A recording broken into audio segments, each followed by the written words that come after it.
As Hollywood implodes on itself, running out of ideas, it's going back to what worked 40 years ago in the realm of music and film. Ever since they realized the profit potential of tapping into pop culture, the film industry's been desperately trying to chase the cool, making a movie or TV show based on what was popular at that time. But this has only worked for so long. In the 2020s, we might be at the point where now we don't want to see the current culture on film. We want to go back to what it was like in the 80s. The art of filmmaking is really not that old of a concept. Everything we know about movies and media has only been around for about 100 years. But yet it seems like all the best ideas have already been taken. You can notice over the decades how old ideas and concepts were getting reused more and more until you get to where they are now, where concepts are just straight up being reused in the guise of being nostalgic, which could also be in the guise of not having any good ideas, and maybe even a way for the film industry to break down and admit that the best, most original ideas are already out there, and this is literally the best that they can do. A lot of the core concepts of how media works with pop culture and how to make an original movie had already been established a long time ago. Back around the time television was becoming something everyone could have in their living room, the 60s. The 60s was a huge turning point in society. Music was blowing up with the youth. Things were getting less conservative and more liberal. You had TV broadcasting blow up, and suddenly writers and directors had to care about what people wanted to watch. For the few decades prior, it was just men making film for men and cartoons made for children, and music was simple. Now it was getting louder and making the youth want to scream and shout. The 60s youth, who essentially are the boomers, helped to start a whole new wave of progression by becoming the most important demographic. For the first time, businesses and really the whole entertainment industry was forming their decisions around what young people wanted. I believe the word was hip. What was hip was getting all this attention from this new generation of outspoken youth. It was cool to be hip. The music industry wasn't taking music that seriously until rock and roll and the Beatles proved that they could have control over everyone under the age of 25. And so the film and TV industry took note and started making stuff that was just as edgy and different as the music that was coming out. This trend of the film industry trying to be hip and cool has been going on ever since. Every decade since the 60s, you'd notice how film evolved with what was popular. The term pop culture had made a definition for itself in the upcoming years. The 70s was a huge decade for film. There was a lot of experimental movies, blaxploitation, art film, psychological horror movies, action, thriller, sci-fi. The industry was just busting at the seams with new content, and it all, more or less, was mirroring what society was like at that time. That's a part of what makes 70s film the pinnacle of film. It was all coming from a real, relatable place. No matter how dark or outlandish the story was, you felt like this could really happen. There was no CGI, no shortcuts in the storytelling. And whether or not it started out as a book or a black and white short film years prior, every idea on screen was brand new. It's a stark contrast from the film and TV industry today. The somewhat new concept of producing high-budget superhero content is now kinda collapsing on itself. partially because of what the industry is defining as being hip and profitable. The trend of keeping up with the youth and trying to make them happy has evolved into recycling old shows that did well in the past. And this misconstrued idea of inclusivity, which connects to this new definition of wokeness, but that's a whole other thing. The problem is that the film and TV industry now is struggling to understand what the people want to see. So they're going back to what they know people already want to see. Right now, it seems they're trying to continue the nostalgic reboot trend that was started in the late 2010s. Usually when they do this, they only go back 20 or 30 years, but I've noticed that recently they've been going back 40 years, bringing back more pop culture from the 80s. Like, if you noticed, they brought back Michael Keaton as Batman as a desperate attempt by Warner Bros. To rejuvenate the DCU.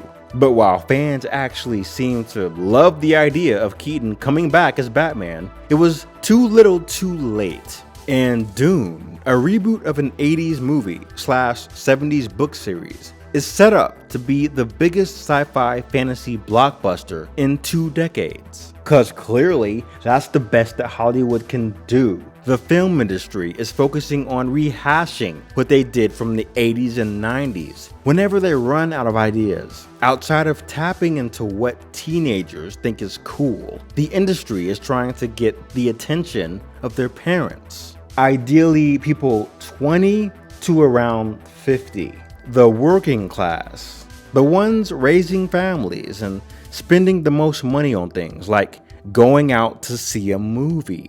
And this age range that they're going after now was mostly raised in the 80s and 90s. So knowing all of this, these 80s and 90s references popping up are not surprising. It doesn't surprise me that a new Ghostbusters movie just came out featuring the characters of the original, who were all old, by the way. It doesn't surprise me that they've suddenly decided to reboot The Crow. It doesn't surprise me that, besides bringing back Michael Keaton's Batman, they brought back Michael Keaton's Beetlejuice. But there's actually an underlying reason why they're choosing these types of movies. These movies all have a common denominator. It's something that feeds what the youth want. The hip, edgy, pop culture factor from the 80s. Punk rock.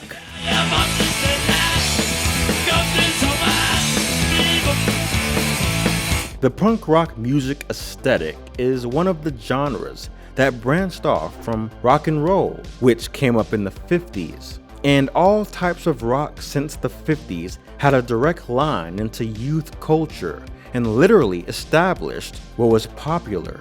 In the midst of all the pop culture and film blow-up of the 70s, punk rock was coming up in the UK and moved to New York, being expressed with an aggressive style of music and clothing. By the early 80s, the genre was nationwide. Hollywood caught wind of it, while realizing leather and sunglasses was cool now, likely because of the punk rock influence. Punk rock to this day is the definition of edginess. There's different levels to it, and it evolved into a more light-hearted style of pop music, but it's often defined by what it was in the late 70s. California made punk into an expression of the movies that were coming out, notably the bad ones of the horror genre.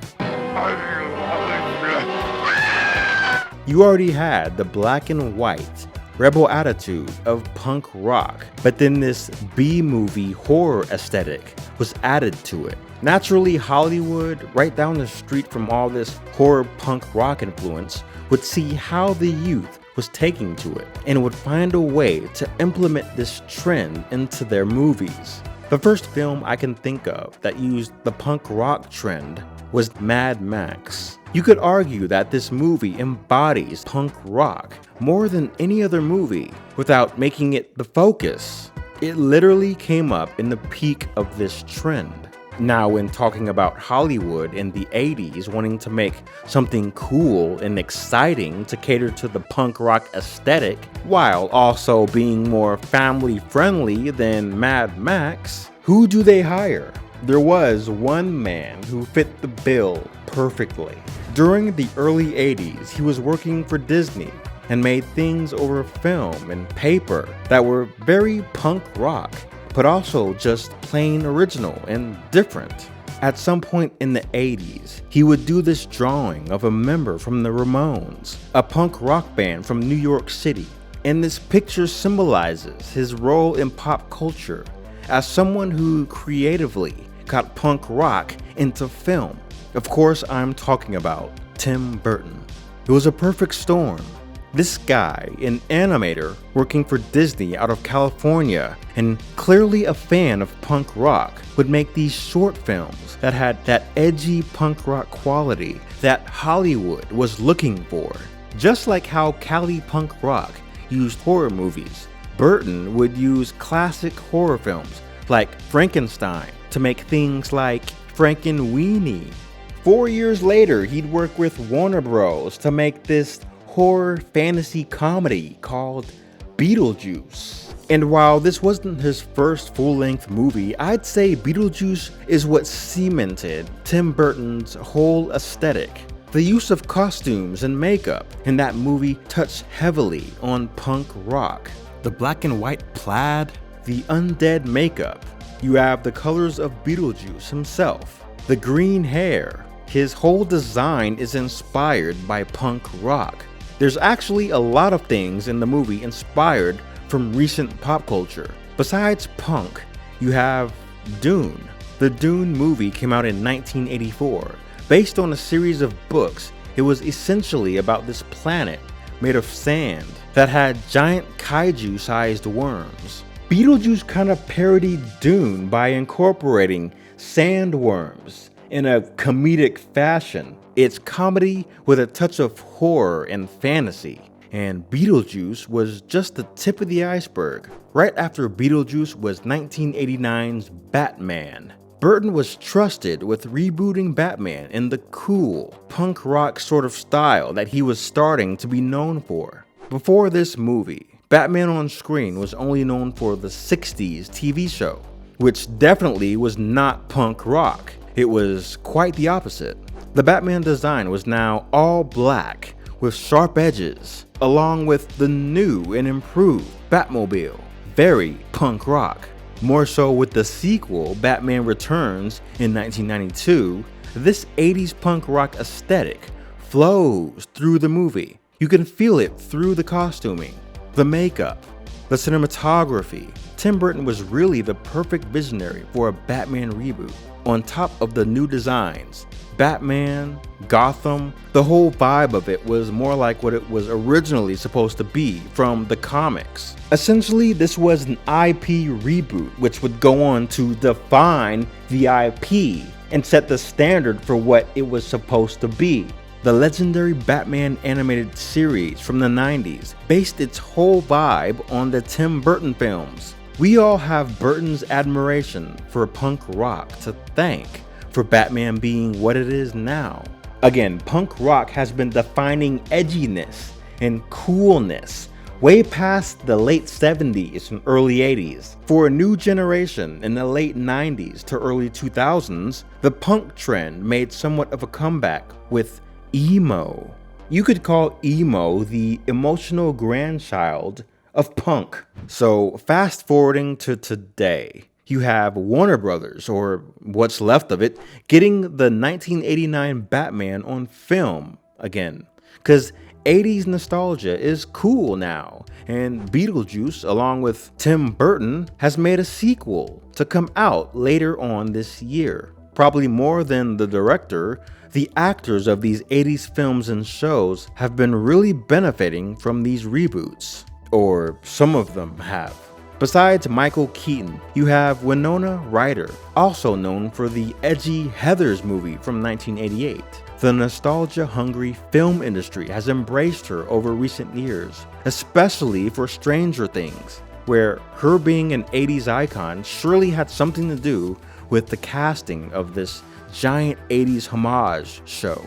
This trend of bringing back the 80s and 90s is great for bringing back actors and directors. And in a time where original ideas suck, superhero stories aren't being written well, and everything is overpriced, people are wanting more and more to embrace the old days where things weren't as chaotic. I can imagine that for some people, seeing their old favorite actors and directors coming back for a long overdue sequel is very comforting and makes life worth living again. Not to say that Beetlejuice 2 is long overdue, but I'm sure somebody out there thought it needed a sequel. And at the end of the day, it makes money, so everyone wins. But then you have the reboots and revivals where all the actors are new and the original director isn't there. It's literally just a copied concept used to make a new movie, and